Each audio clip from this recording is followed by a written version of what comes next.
veins, I've been driving this train. Years in this lane, there's no stopping this flame. Cause I came to the game and I changed it to play how I like, rearranged it to my own domain. Yeah, I got what it takes, made lots of mistakes, taking shots, skipping breaks, feeling lost, feeling great, popping off, singing straight, never stopped, never changed. All the squad here to play, and I've got something to say, yeah. I work hard each and every day, I get lost in the words I say. I don't push pause, no I push play. I won't stop till I make a change. I withdraw on the things I make. I turn flaws into flawless traits. I build tall, never capping space. I won't stop till I hear him say, oh, oh, la, la, la, la, la, la.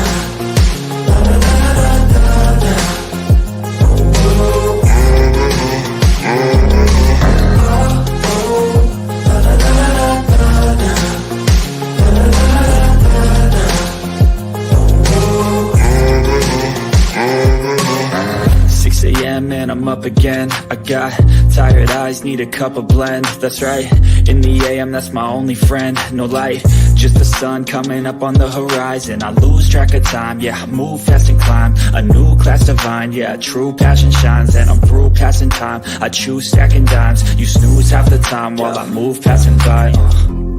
I work hard each and every day, I get lost in the words I say. I don't push pause, no I push play. I won't stop till I make a change. I withdraw on the things I make. I turn flaws into flawless traits. I build tall, never capping space. I won't stop till I hear him say, I build tall, never capping space. I won't stop. Good morning and welcome to Let's Talk on a Second Chance. My name is Philip Jones. And my name is Tafaro Cook, two-time kidney transplant recipient and founder of Kidney Care Coaches, where we coach people with stage 3 to stage 5 kidney disease. If you or you know someone who has kidney disease and needs to be coached for better outcomes, hit us up at kidneycarecoaches.com. So today we have a video that's more going to sit in the inspirational side to what we do, just to be able to tell people, you know, if you have that strive to do something, you'll do it. It's about putting in the work and how much you want to put that work in. So today we're going to watch a video that's called Heaviest Kidneys Removed in High-Risk Operation, which was done by BBC News station. And we're going to have Mr. Cook go ahead and play for us real quick.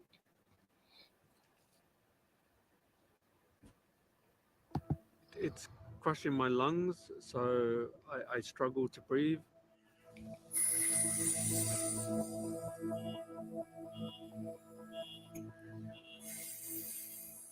It's crushing my stomach, so I can't eat a solid meal.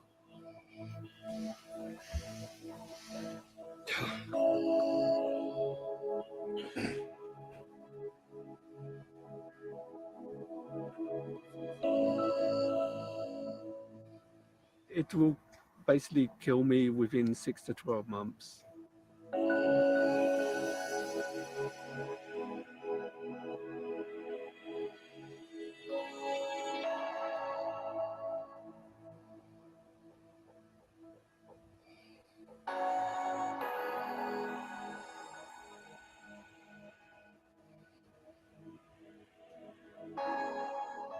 I've never seen anything as big as this.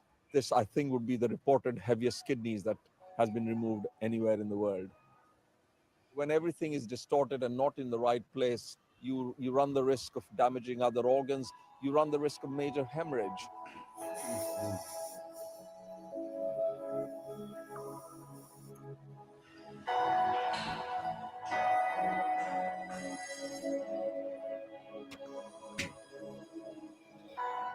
How are you feeling?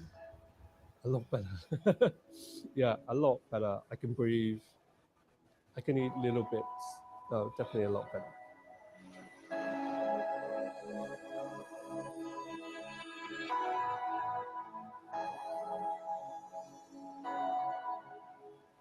It's weird for me to get around the fact that, you know, I can hold this, I can feel it's 5K, But the fact that I had 4 to 5 kilos in front of me,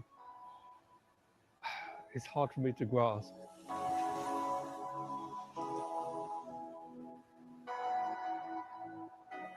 It would mean everything. If I had a kidney, I would just be able to do anything, do all my sports. Yes, I will have to take more tablets, but I'm free to get on with my life. That would be so amazing for me. Really would. How was that? Hard. I smashed my record.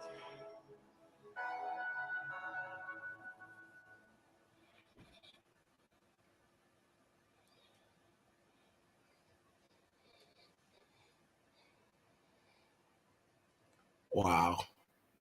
That's man, that's I think that puts where our mindsets as patients, no matter what you're going through, in the perspective of if you want to live, you have to fight for it. We talked about this a little bit not too long ago, and I said the first thing I noticed once they showed that the removal of those kidneys, the next thing they went through was him on a treadmill, getting that work in, getting back, because like I said, he's happy. He's like, I'm on dialysis, cool, 3 times a week, goes in center and doing this thing. He's like, but he wants that transplant. And I mean, we all understand, where he's coming from with that. What did you take from that, Mr. Cook? Inspiration, man. That's where I'm coming from. Like you said, the first clip we don't see him going out eating a burger. We see him in the gym getting better. He like, hey, I'm getting better on, in center dialysis with goals. And that's what keeps you going when you're going through something like dialysis, cancer, any type of situation, challenge. You have to have a goal set in mind of what you want to accomplish, what's going to keep you moving forward. And that's why I say it's more inspirational than anything, because the guy is looking forward. He's looking to the future, like, hey, I want to transplant. I want to do a 10K, all these things. I've seen polycystic kidney disease expand people's stomachs, but nowhere near like that. Polycystic is when the cyst can go big. I never seen them that big of, with that much fluid. The questions I would like to ask the surgeon was, where, I know you guys, got rid of the fluid first, but how did you go in and take the kidneys? You know what I'm saying? What was the procedure? Because I'm so interested in that. But check this out though.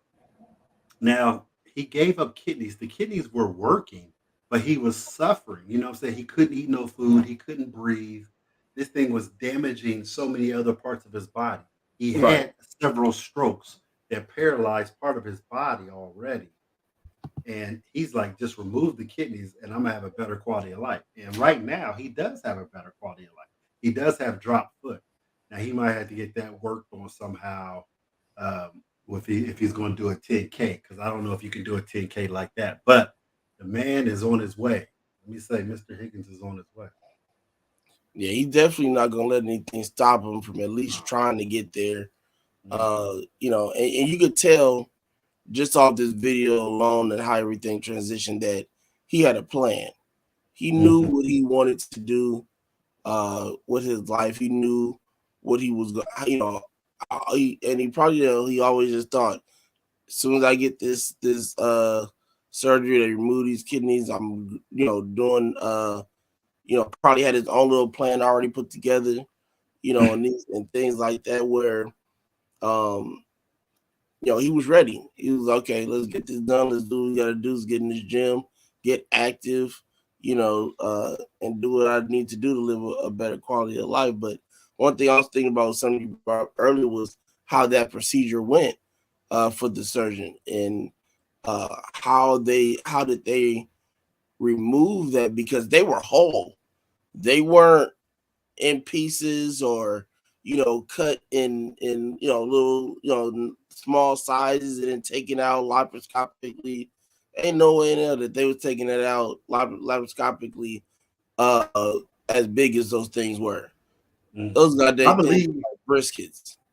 Right. I believe, and I'm going out here on a limb, but you would think they had to drain them somehow first because the Right. stomach was so extended that where do you go in with the scalpel at? Where's so but with that being said, I know they took X-rays to see where's the proper place to go in and remove the kidneys because let me say something. When it comes to the kidneys have a lot of like aortas, like these big veins, Mhm. you know, that are bringing a lot of blood to that area. Right.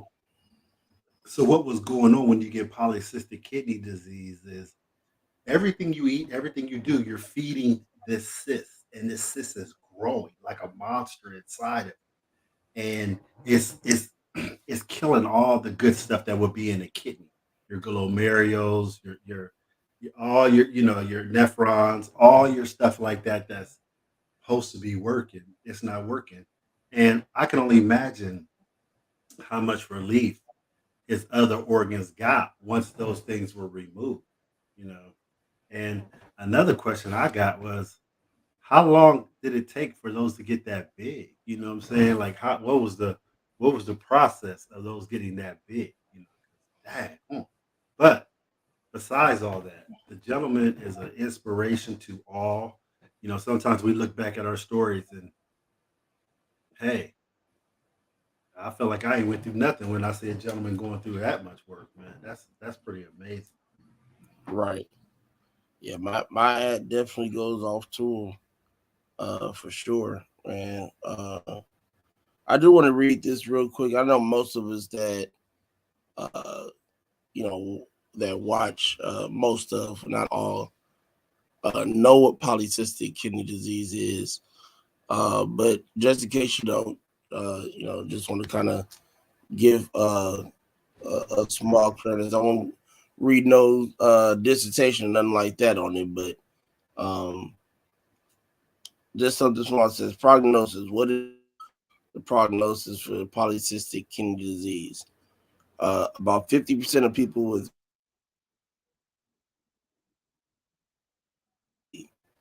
and about 60% have kidney failure by age 70. People with kidney failure will need dialysis or a kidney transplant.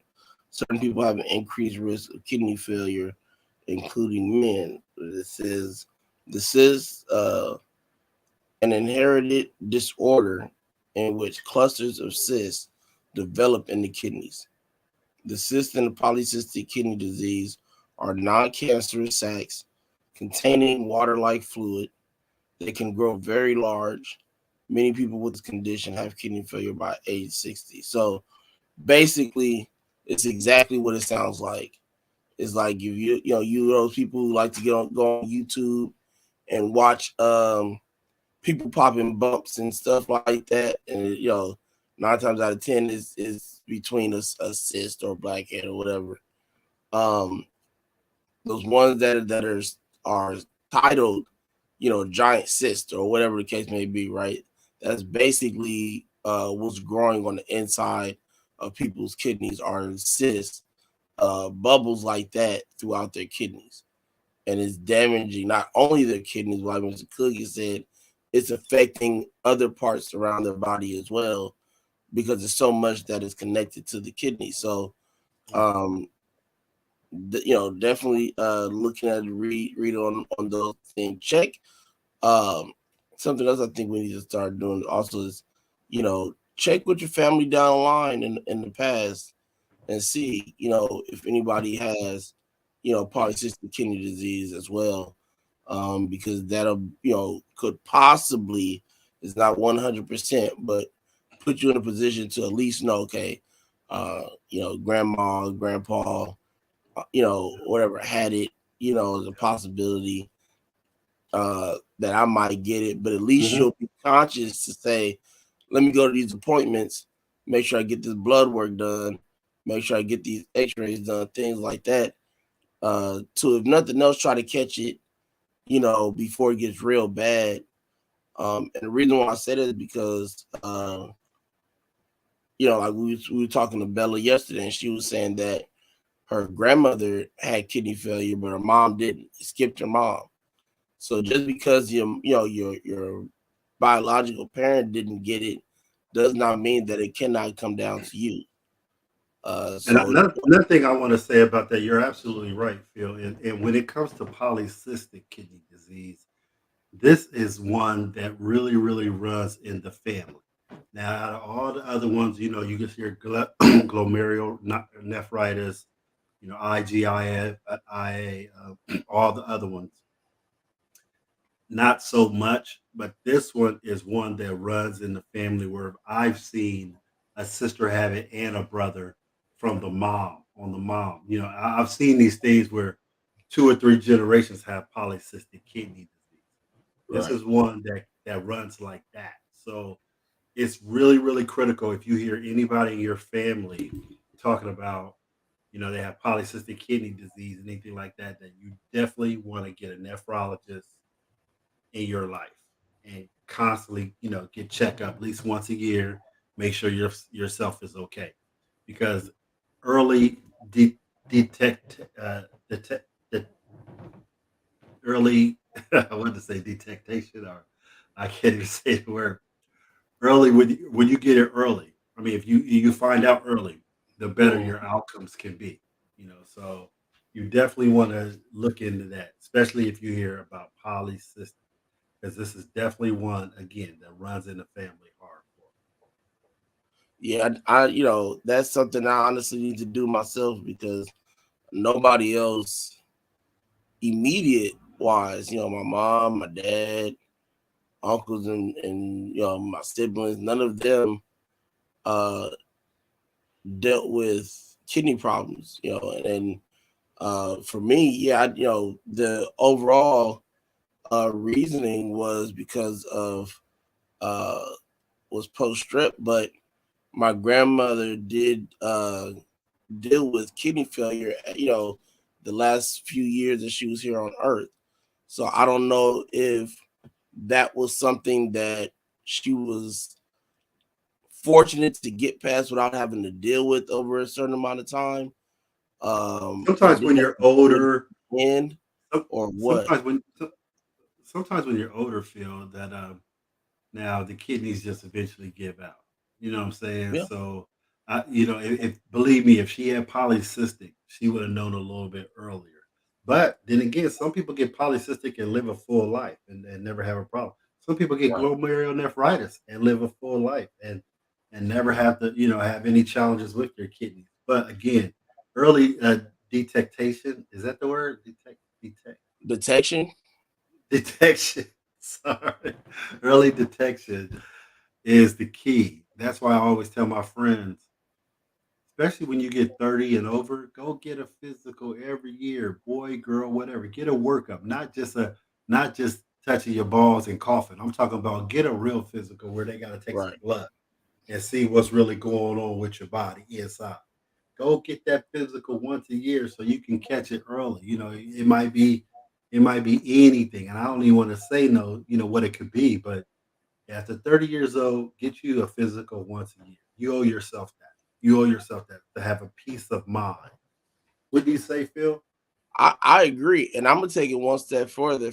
I'm gonna say if you know that you have family members that have health issues, you need to Right. go before 30. Try to You catch probably that stuff do. early because you never know Right. how you can save Right. your life by catching it early. And I'll give you, a small example. Um, we got stage 1 through stage 5 of kidney disease, right? But 9 times out of 10, people don't catch it till stage 3, stage That's it. 4, stage 5. When Mhm. if they would have been in the hospital doing, and we say this all the time, lab work, urine tests, we just saying do the basic stuff. And 9 times out of 10, that stuff gets caught that way. We ain't say you got to go have a week full emergency, hospitalization or anything like that. Right. But go in there and get this little small test done, have them poke you, go use the restroom and call it a day and go That's it. home. Catch That's this it. stuff in advance, man, before it gets bad, because I think. the Go ahead. transition, the transition makes it so much easier for you. Even if they call and say, hey, bad news, you stage 1. Okay, well, now you ain't sitting there immediately thinking, oh man, I'm gonna have to go to dialysis or I'm gonna have to do this. It might come down the line. But at least now, if they call you saying stage 1, you have time to make that adjustment in your life to at least leave you at stage 1 for a while if you do everything right before it makes that start making that change, stage 2, 3, 4, 5, or whatever. I hope people don't never get to stage 5 if they can catch it at stage 1. Slow down that Exactly. process as best as they can. So, but go ahead and say what you said. I'm sorry, Mr. Cook. No, I was just piggybacking off what you said because again, if you catch anything earlier, your symptoms are going to be easier. Your challenges are going to be easier because they might be able to just, you might be able to get a prescription for something and can keep you going for a long period of time. You might have to be a change of nutrition, a change of lifestyle, something like that that can prolong you. But again, when you catch it late, I had a friend, I had a friend that caught well he didn't catch it, but he had a testicular cancer. And they could have got it earlier, but he didn't. We waited around for a long period of time, and by the time they got it, he was in stage 4. So they had to remove his testicles. And the point I'm making is this: even the doctor said, if you would have came in earlier and stuff, we could have had we wouldn't have to be so aggressive. And that's what I'm talking about too, especially when you get like something like, testicular cancer or something like that. And it's an early stage, they don't have to be as aggressive. But if they catch you at 4 or 5 stage, they got to go in and start doing all kinds of stuff. Chemo, they got to go hardcore and get aggressive. And that's a shock to your system. That's why if you get that one physical every year, a little bit of blood work, a little bit of urine specimen, you get a peace of mind, you get a good quality bill of health, and you're on your way. You ain't got to worry about all that drama. That's all I'm saying.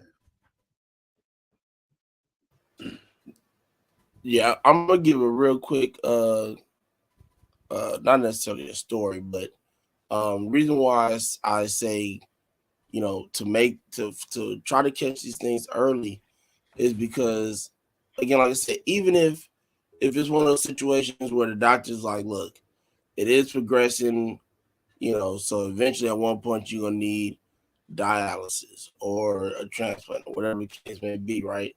At least it gives you that time to transition from point A to point B. Granted, my situation is a little bit different. I was diagnosed with chronic kidney disease at 4, but what happened was the time that I had in between is what set me up to even become knowledgeable and understanding and things of that nature of what I was going through.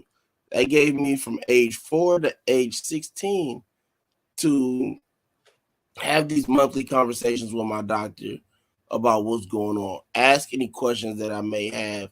The thing at that time at 7, 8, 9 years old, the internet wasn't really out like that too much. AOL and dial-up wasn't out yet, really. It Right. was, so uh so it wasn't like I could just go home, get on the computer and type up peer reviews and things of that nature like that, right? But I'm blessed though because the pediatric nephrologist that I had cared. He cared enough to make sure that I was informed and knew what I was dealing with, at any point in time, and anything that could come up or anything that did come up, he made sure I was knowledgeable about it. I knew how to take care of it if something happened. And I didn't just get blessed with one, I got blessed with 2. And both of them, they were best friends. Went fishing together, went on trips together, everything. Like it was Starsky and Hutch in the hospital, basically. But they were like one and the same. It was because when I made that transition from one, because one retired and then he sent me to the other one, and it was like it was the same person. the same exact person. He treated me the same way. We had the same conversations, all that type of stuff like that.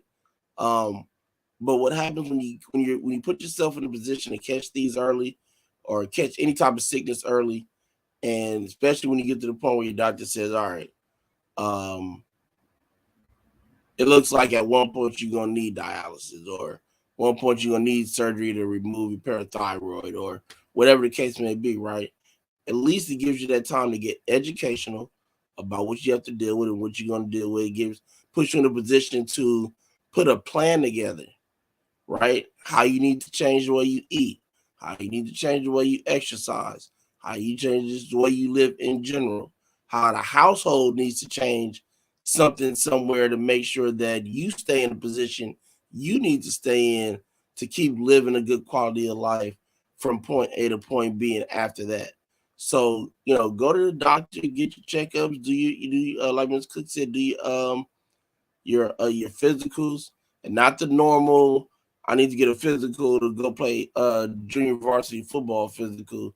Which look to your right and cough. No, we talking about going there, get that blood work done. Get all these, check limbs and everything like that, and joints and all that stuff. Do it the right way, because it can definitely save your life at one point or another. And you don't want to be that person that, the doctor comes in, well, if you would have, took a little bit better care of yourself in this department, you'd probably be all right, or we'd probably be able to, and you're not always going to hear the word reverse. You're not. That's why I don't like really saying it too much. But it's a possibility, right? Sometimes catching at a certain time, you can reverse certain things.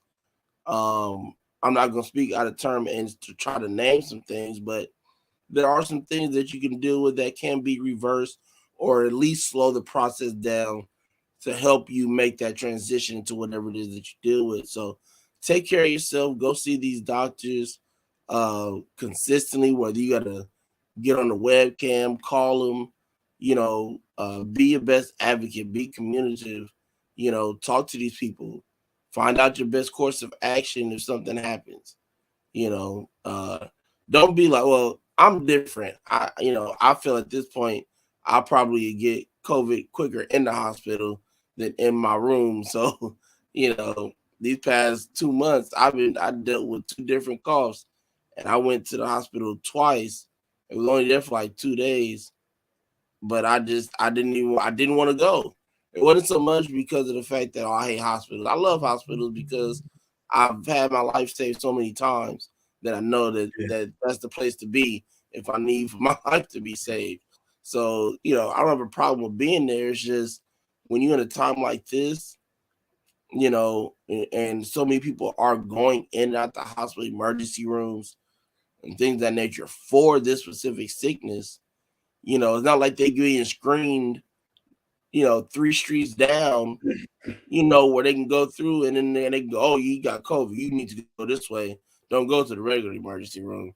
There's no way that you can do that. So people are walking in and out that same area that you have to walk in and out of. And so I'm just trying to keep myself out of that situation. But, if you need to go, go. I state this, stay masked up. If you want to wear gloves, wear gloves. I'm not opposed to it. I'm not, saying that it's, smart, dumb, whatever. If that's the way you want to go, be safe, do that. And I don't mean like cotton gloves that you wear when it's 3 degrees outside.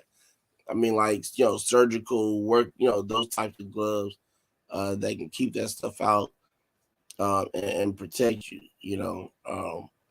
just, keep your hand sanitizer with you, and just make the best decisions that you can make as a human being, to be able to not have to deal with some of these issues that we have to deal with on a daily basis, whether it's kidney failure, liver failure, heart failure, whatever. Put yourself in that position to be able to strive and continue to like Mr. Cook says, live a good quality of life. It's one of the most important things that you could probably ever say is a good quality of life. You don't want to just be here bedridden, just laying here, and you gotta, nurse come in, turn over so I can wipe your butt. Like, At that point, I'll probably start crying. Like, I can't even wipe my own goddamn butt no more. Like, I need somebody to come. It feels like I'm 2 months old again. I just asked this nurse to come in here and help me refresh myself from having to go use the restroom. That's not where I'm trying to go especially at the age of 32. I don't want to get to that point. No time soon whatsoever. You know, so take care of yourself. Take whatever precautions you have to take to put yourself in a healthy position. So, Ms. Cookie, you got anything else? That's it. I thought that was a great story of inspiration, and I'm glad we shared it with everybody. Definitely. A lot more of these coming up. We're gonna do a little bit more research on stories like this because these things are needed to be heard. Is actually kind of fits. It fits right in with what a second chance is about. Is telling these stories about a second chance. And this man definitely got one with this procedure to be able to remove his kidneys and things of that nature. So definitely have a lot more of these coming up. Our normal educational things that we speak about as well. We'll definitely stand on those, and then hopefully some things happen for us in the future that escalates us and put us on a different platform than what we're on now. So again, if you're watching live, thank you. If you're watching and watch the replay later, we appreciate your love and your support, and we'll see you right back here tomorrow morning. Peace. Don't forget to like and subscribe.